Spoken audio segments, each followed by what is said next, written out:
بسم اللہ الرحمن الرحیم۔ تو دوستو، آپ دیکھ رہے ہیں میرا چینل کتاب مسلم۔ ہم پڑھ رہے ہیں صحیح بخاری۔ آج ہم شروع کریں گے صحیح بخاری کی حدیث نمبر 7 سے۔ ہمارا ابھی یہ پہلا ہی باب ہے۔ وحی کے مطابق اس کی تقریباً یہ آخری حدیث ہے۔ اس کے بعد ہم اگلا باب شروع کریں گے۔ اس باب کی یہ آخری حدیث ہے، حدیث نمبر 7۔ پہلی 6 حدیث آپ پہلے چینل پر پڑھ چکے ہوں گے۔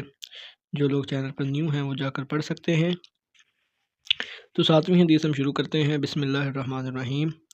ہم کو ابو الیمان حکم بن نافع نے حدیث بیان کی، انہیں اس حدیث کی شعیب نے خبر دی، انہوں نے زہری سے یہ حدیث سنی، انہیں عبداللہ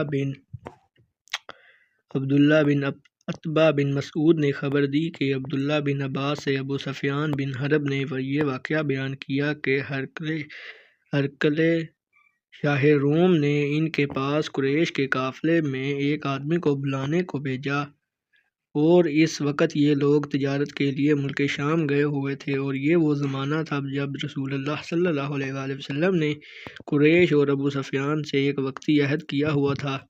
جب ابو سفیان اور دوسرے لوگ ہرقل کے پاس ایریا پہنچے جہاں ہرقل نے دربار طلب کیا تھا، اس کے گرد روم کے بڑے بڑے لوگ، علماء، وزراء، امراء بیٹھے ہوئے تھے۔ ہرقل نے ان کو اور اپنے ترجمان کو بلوایا، پھر ان سے پوچھا کہ تم میں سے کون شخص مدعی رسالت کا زیادہ قریبی عزیز ہے؟ ابو سفیان کہتے ہیں کہ میں بول اٹھا کہ میں اس کا سب سے زیادہ قریبی رشتہ دار ہوں۔ یہ سن کر ہرقل نے حکم دیا کہ اس کو، ابو سفیان کو، میرے قریب لا کر بٹھاؤ اور اس کے ساتھیوں کو اس کی پیٹھ کے پیچھے بٹھا دو۔ پھر اپنے ترجمان سے کہا کہ ان لوگوں سے کہہ دو کہ میں ابو سفیان سے اس شخص کی یعنی محمد صلی اللہ علیہ وآلہ وسلم کے حالات پوچھتا ہوں، اگر یہ مجھ سے کسی بات میں جھوٹ بول دے تو اس کا جھوٹ ظاہر کر دینا۔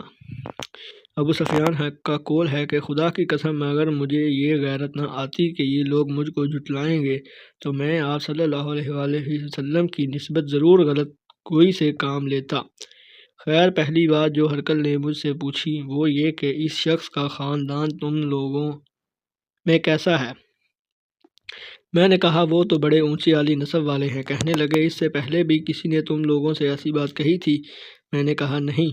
کہنے لگا اچھا، اس کے بڑوں میں کوئی بادشاہ ہوا ہے؟ میں نے کہا نہیں۔ پھر اس نے کہا بڑے لوگوں نے اس کی پیروی اختیار کی ہے یا کمزوروں نے؟ میں نے کہا نہیں، کمزوروں نے۔ پھر کہنے لگے اس کے تابع دار روز بڑھتے جاتے ہیں یا کوئی ساتھی پھر بھی جاتا ہے؟ میں نے کہا نہیں۔ کہنے لگا کیا آپ اسے دعویٰ نبوت سے پہلے کبھی کسی بھی موقع پر اس نے جھوٹ بولا؟ میں نے کہا نہیں، اور اب ہماری اس سے صلح ایک مقررہ مدت ٹھہری ہوئی ہے، معلوم نہیں وہ اس میں کیا کرنے والا ہے۔ ابو سفیان کہتے ہیں میں اس بات کے سوا اور کوئی جھوٹ اس گفتگو میں شامل نہ کر سکا۔ ہرقل نے کہا کیا تمہاری اس سے کبھی لڑائی بھی ہوئی ہے؟ میں نے کہا ہاں۔ بولا پھر تمہاری اور اس جنگ کا کیا حال ہوتا ہے؟ میں نے کہا لڑائی ڈھول کی طرح ہے، کبھی وہ ہم سے میدان جنگ جیت لیتے ہیں اور کبھی ہم ان سے جیت لیتے ہیں۔ ہرقل نے پوچھا وہ تمہیں کس بات کا حکم دیتا ہے؟ میں نے کہا وہ کہتا ہے کہ صرف ایک اللہ ہی کی عبادت کرو، اس کا کسی کو شریک نہ بناؤ، اور اپنے باپ دادا کی شرک باتیں چھوڑ دو، اور ہمیں نماز پڑھنے، سچ بولنے، پرہیزگاری اور صلح رحمی کا حکم دیتا ہے۔ پھر ہرقل نے اپنے ترجمان سے کہا کہ ابو سفیان سے کہہ دے کہ میں نے تم سے اس کا نسب پوچھا تو تم نے کہا وہ ہم میں عالی نسب ہے، اور پیغمبر اپنی قوم میں عالی نسب ہی بھیجے جایا کرتے ہیں۔ میں نے تم سے پوچھا کہ دعویٰ نبوت کی یہ بات تمہارے اندر اس سے پہلے کسی نے بھی کہی؟ تو تم نے جواب دیا کہ نہیں۔ تب میں نے اپنے دل میں کہا کہ اگر یہ بات اس سے پہلے کسی اور نے کہی ہوتی تو میں سمجھتا کہ اس شخص نے بھی اسی بات کی تقلید کی ہے جو پہلے کہی جا چکی ہے۔ میں نے تم سے پوچھا کہ اس کے بڑوں میں کوئی بادشاہ بھی گزرا ہے؟ تو تم نے کہا نہیں۔ تو میں نے دل میں کہا کہ ان کے بزرگوں میں کوئی بادشاہ ہوا ہوگا تو کہہ دوں گا وہ شخص اپنے آباء و اجداد کی بادشاہت اور ان کا ملک دوبارہ حاصل کرنا چاہتا ہے۔ اور میں نے تم سے پوچھا کہ اس بات کے کہنے یعنی پیغمبر دعویٰ کرنے سے پہلے تم نے کبھی اس کو دروغ گوئی کا کوئی الزام لگایا؟ تم نے کہا کہ نہیں، تو میں نے سمجھ لیا کہ جو شخص آدمیوں کے ساتھ دروغ گوئی سے بچے اور اللہ کے بارے میں کسی جھوٹی بات کہہ سکتا ہے۔ تو میں ان سے پوچھا کہ بڑے لوگوں کی پیروی ہوتے ہیں یا کمزور آدمی؟ تم نے کہا کمزوروں نے اس کی اتباع کی۔ تو دراصل یہی لوگ پیغمبروں کے متبعین ہوتے ہیں۔ اور میں نے تم سے پوچھا کہ اس کے ساتھی بڑھ رہے ہیں یا کم ہو رہے ہیں؟ تم نے کہا وہ بڑھ رہے ہیں، اور ایمان کی کیفیت یہی ہوتی ہے حتیٰ کہ وہ کامل ہو جاتا ہے۔ اور میں نے تم سے پوچھا کہ آیا کوئی شخص اس کے دن سے ناخوش ہو کر مرتد بھی ہو جاتا ہے؟ تم نے کہا نہیں۔ تو ایمان کی خاصیت بھی یہی ہے کہ جن کے دلوں میں اس کی مسرت رچ بس جائے وہ اس سے لوٹا نہیں کرتے۔ اور میں نے تم سے پوچھا کہ آیا وہ کبھی عہد شکنی کرتے ہیں؟ تم نے کہا نہیں، پیغمبروں کا یہی حال ہوتا ہے، وہ عہد کی خلاف ورزی نہیں کرتے۔ اور میں نے تم سے کہا کہ وہ تم سے کسی چیز کے لیے کہتے ہیں تو تم نے کہا وہ ہمیں حکم دیتے ہیں کہ اللہ کی عبادت کرو اور اس کے ساتھ کسی کو شریک نہ ٹھہراؤ، اور تمہیں بتوں کی پرستش سے روکتے ہیں، سچ بولنے اور پرہیزگاری کا حکم دیتے ہیں۔ لہٰذا اگر یہ باتیں جو تم کہہ رہے ہو سچ ہیں تو ان قریب وہ اس جگہ کا مالک ہو جائے گا جہاں میرے یہ دونوں پاؤں ہیں۔ مجھے معلوم تھا کہ وہ پیغمبر آنے والا ہے، مگر مجھے یہ نہیں معلوم تھا کہ وہ تمہارے اندر ہوگا۔ اگر میں جانتا کہ اس تک پہنچ سکوں تو اس سے ملنے کے لیے ہر تکلیف گوارا کرتا۔ اگر میں اس کے پاس ہوتا تو اس کے پاؤں دھوتا۔ ہرقل نے رسول اللہ صلی اللہ علیہ وآلہ وسلم کا وہ خط منگایا جو آپ نے دحیہ کلبی کے ذریعے حاکم بصرہ کے پاس بھیجا تھا، اور اس نے وہ ہرقل کے پاس بھیج دیا۔ پھر اس کو پڑھا تو اس میں لکھا تھا، اللہ کے نام کے ساتھ جو نہایت مہربان اور رحم والا ہے۔ اللہ کے بندے اور اس کا پیغمبر محمد صلی اللہ علیہ وآلہ وسلم کی طرف سے یہ خط ہے، شاہ روم کے لیے، اس شخص پر سلامت ہو جو ہدایت کی پیروی کرے۔ اس کے بعد میں آپ کے سامنے دعوت اسلام پیش کرتا ہوں۔ اگر آپ اسلام لے آئیں گے تو دین و دنیا میں سلامتی نصیب ہوگی، اللہ آپ کو دوہرا ثواب دے گا، اور اگر آپ میری دعوت سے روگردانی کریں گے تو آپ کی رعایا کا گناہ بھی آپ پر ہوگا۔ اور اے اہل کتاب، ایک ایسی بات پر آ جاؤ جو ہمارے اور تمہارے درمیان یکساں ہے، وہ یہ ہے کہ ہم اللہ کے سوا کسی کی عبادت نہ کریں اور کسی کو اس کا شریک نہ ٹھہرائیں، اور نہ ہم میں سے کوئی کسی کو خدا کے سوا اپنا رب بنائے۔ پھر اگر وہ اہل کتاب اس بات سے منہ پھیر دے تو مسلمانوں تم ان سے کہہ دو کہ تم مانو یا نہ مانو، ہم تو ایک خدا کے اطاعت گزار ہیں۔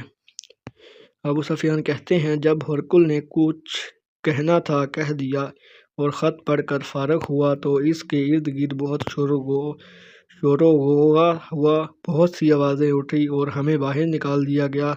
تب میں نے اپنے ساتھیوں سے کہا کہ ابو کبشہ کے بیٹے ان حضرت صلی اللہ علیہ وآلہ وسلم کا معاملہ تو بہت بڑھ گیا ہے، دیکھو تو اس سے بنی اصفر روم کا بادشاہ بھی ڈرتا ہے۔ اگر اس وقت اس بات کا یقین ہو گیا کہ حضور صلی اللہ علیہ وسلم عنقریب غالب ہو کر رہیں گے کہ حتیٰ کہ اللہ نے مجھے مسلمان کر دیا۔ راوی کا بیان ہے کہ ابن ناطور ایلیہ کا حکم ہرقل کا مصاحب و شام کے نصارہ کا لاٹ پادری بیان کرتا تھا کہ ہرقل جب ایلیہ آیا ایک دن صبح کو پریشان اٹھا تو اس نے درباریوں نے دریافت کیا، آج ہم آپ کی حالت بدلی ہوئی پاتے ہیں، کیا وجہ ہے؟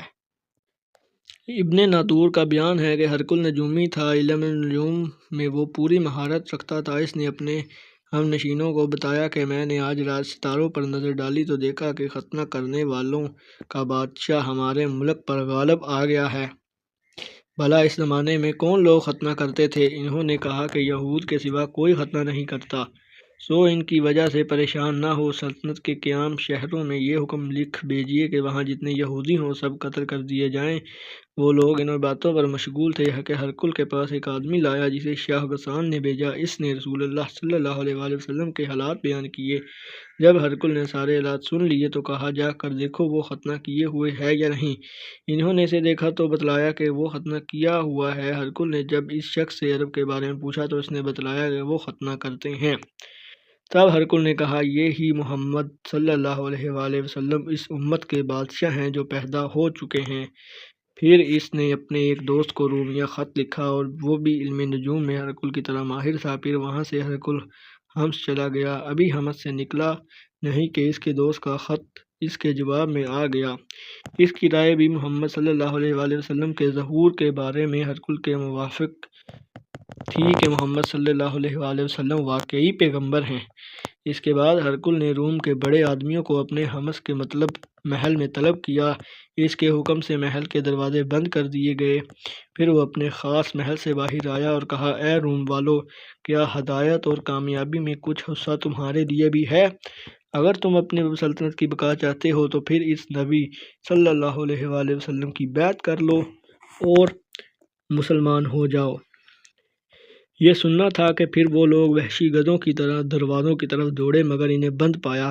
آخر جب ہرقل نے اس بات سے ان کی یہ نفرت دیکھی اور ان کے ایمان لانے سے مایوس ہو گیا تو کہنے لگا، ان لوگوں کو میرے پاس لاؤ۔ جب وہ دوبارہ آئے تو اس سے کہا، میں نے جو بات کہی اس سے تمہاری دینی پختگی کی آزمائش مقصود تھی، سو وہ میں نے دیکھ لی۔ تب یہ بات سن کر وہ سب کے سب اس کے سامنے سجدے میں گر پڑے اور اس سے خوش ہو گئے۔ بالآخر ہرقل کی آخری حالت یہ ہی رہی۔ ابو عبداللہ کہتے ہیں کہ اس حدیث کو ثعلبہ بن کیسان، یونس اور معمر نے بھی زہری سے روایت کیا ہے۔ صدق اللہ العظیم۔ تو دوستو یہ تھی آج کی حدیث جس میں ابو سفیان اور یہ ہرقل جو روم کا بادشاہ تھا اس کے درمیان یہ ساری گفتگو بیان کی گئی ہے۔ تو یہاں یہ حدیث ختم ہوتی ہے۔ اگلی حدیث آپ کو ترتیب کے ساتھ آنے والی ویڈیوز میں ملتی رہیں گی، تو میرے چینل کو سبسکرائب ضرور کریں تاکہ آپ کو آنے والی مکمل حدیث ملتی رہیں، اور حدیث کو شیئر ضرور کریں تاکہ اگلے لوگوں تک حدیث پہنچانے کا ثواب آپ کو بھی ہو۔ والسلام۔